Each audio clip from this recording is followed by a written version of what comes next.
I think the title that I take, and I've always identified with, and from when I told you in the beginning, I identify as an artist. Everything that I do is part of my art. When I was little, when I was drawing those little crayon drawings when I was 5 years old in kindergarten, I wanted to be an artist. I wanted to be a famous artist. I thought that I was going to be making paintings or illustrations, but my art is my drag. And my drag encompasses all the different genres of art that I love. I get to paint my face to be in drag, which is, I love painting. I get to design my outfits because I love fashion. And I learned how much I love getting dressed up and going out in front of an audience and performing. I get to do that. I get to share my culture and my upbringing and funnel it through my drag. It's all of these things in one. I'm an artist.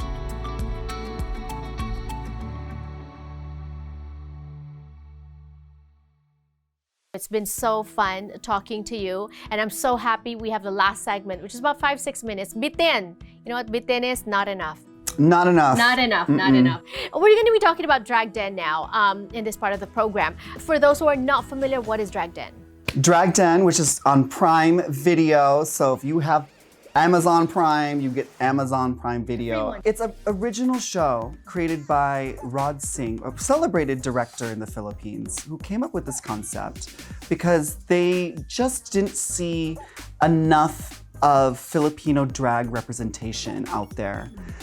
Drag in the Philippines is still a little bit underground, or was until our show came around. It was a little underground, and it's like this wonderful form of entertainment that has its own subculture. And Drag Den is just kind of really going with that drag scene and kind of making it into its own competition. Philippines is all about the pageant system, so we have a little bit of that. It's all about the absurd, so we have a lot of absurd. And it's a great way of like showcasing a lot of the talented people. You know, they're from the province, they're from the city. You know, a lot of people that love to do drag and don't have a place to do it. We're giving them the stage. And it's one of my greatest honors to take my platform and share it with these Filipino queens. I love that. What is the difference between Drag Den and Drag Race Philippines, which is the Philippine version of the Drag Race that you were in here in the US? You know, I was always rooting for a drag race to happen in the Philippines. But then I got asked to do this project, Drag Den. And when they introduced it to me, I realized that this is something that if I don't do, this will never get off the ground. What I could bring to that show was something that, like, Drag Race is already an established brand, and they're plugging in the Philippines to their formula. What Drag Den does is it is made to be a Filipino drag show. So this is with the Filipino culture in mind, dictating how we do our show. So we're not having to, you know, conform to the Western ideas of what drag is. Yes. We're literally like we're kind of more of a representation of what Filipino drag is at the time, and not what Filipino trying to dress up as American. Love that, love that. In your experience working in this sphere, no, do you see a difference between Filipino drag queens as compared to other nationalities that are doing drag? Yes, very much so.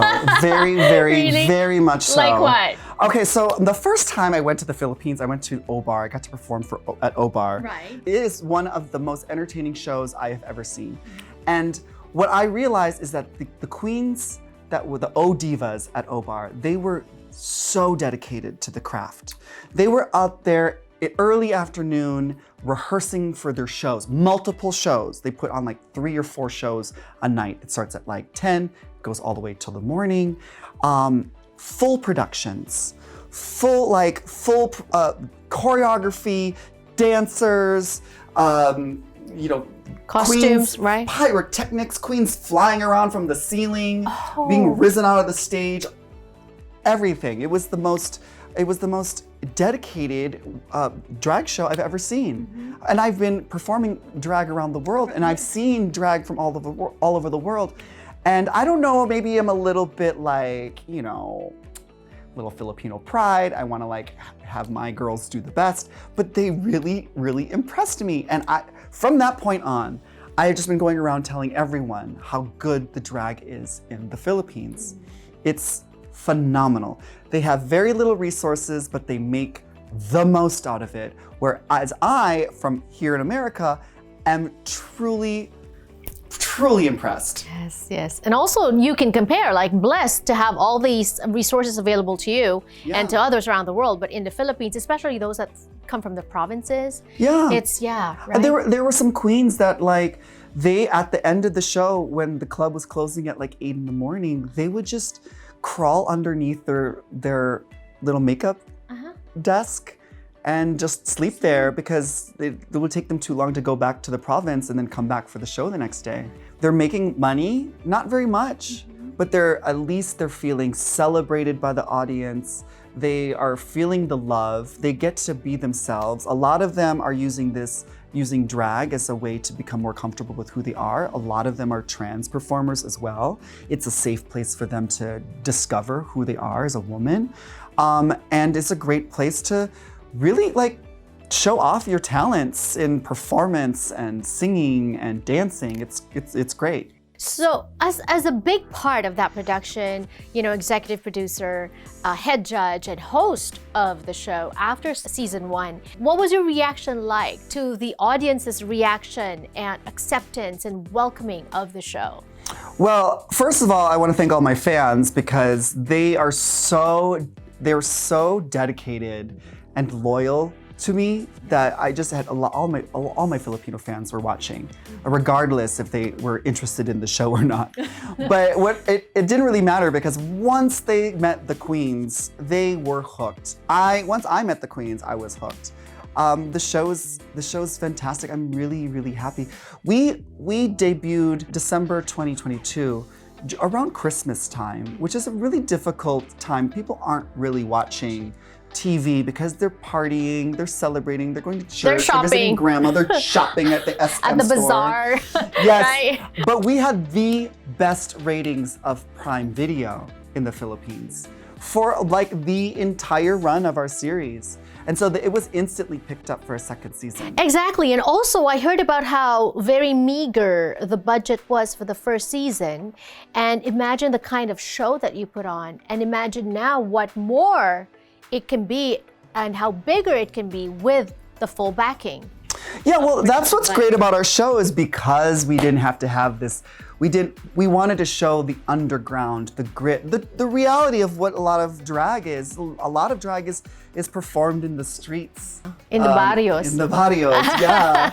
Yeah. We wanted to have like a barangayan show. Yeah, yes. You know, but on TV. Right. So we were able to like, you know, like the set isn't shiny and glossy and glamour. It is gritty and underground. It's in the sewers. It's in the streets.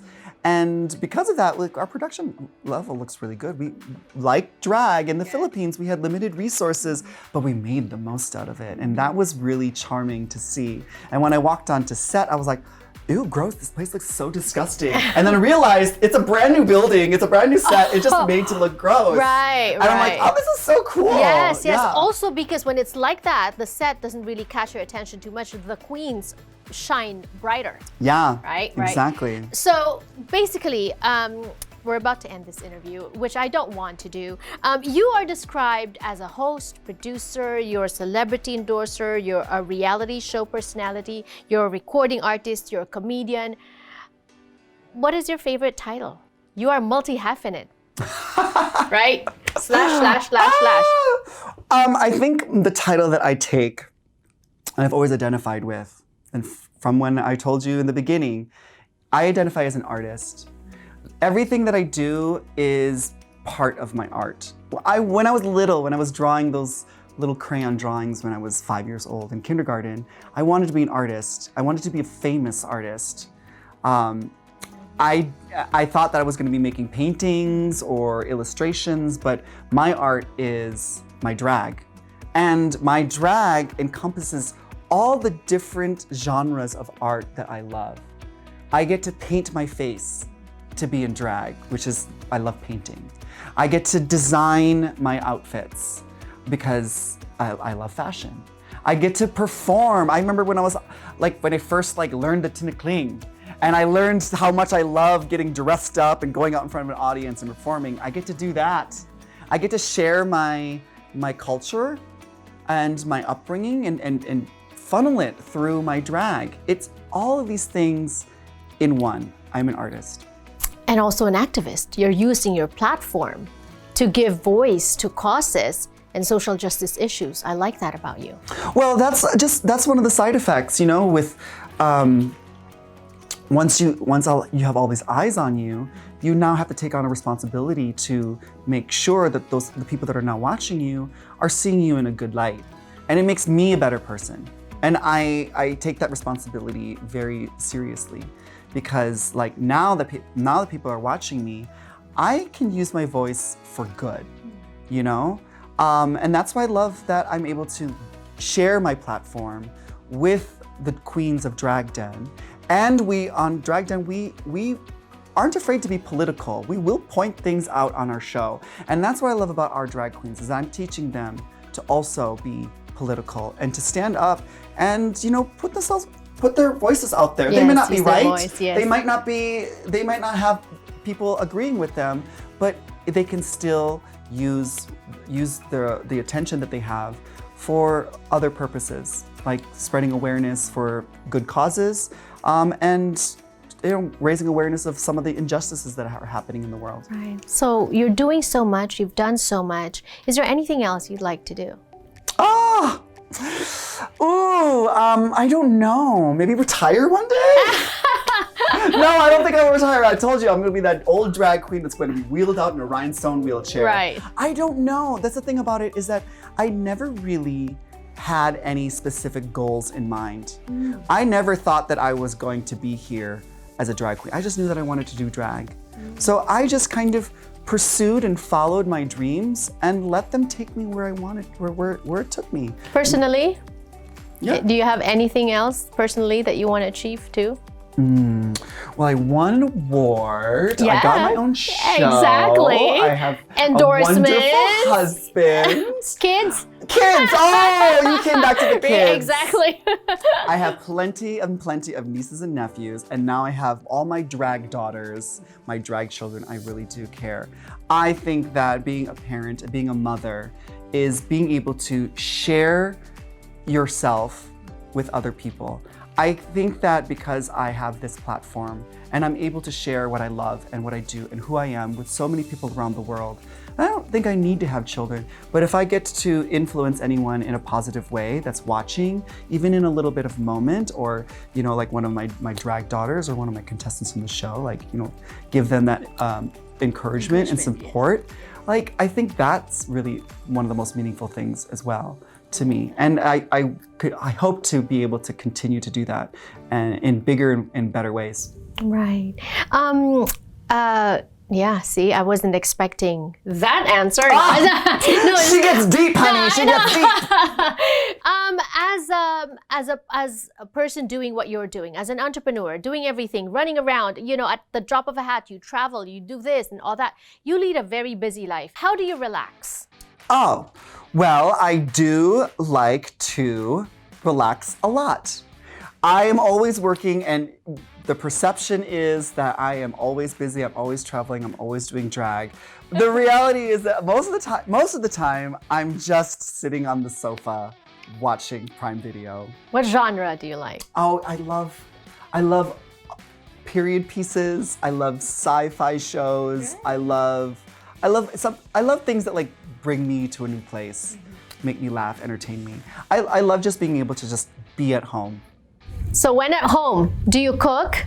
Of course, I'm Filipina. What's your mean dish? What's your go-to dish? Oh my gosh, I will make the badassest version of chicken adobo, which is like a version of my Lola's, which was passed down to my mother, Right. which is now mine.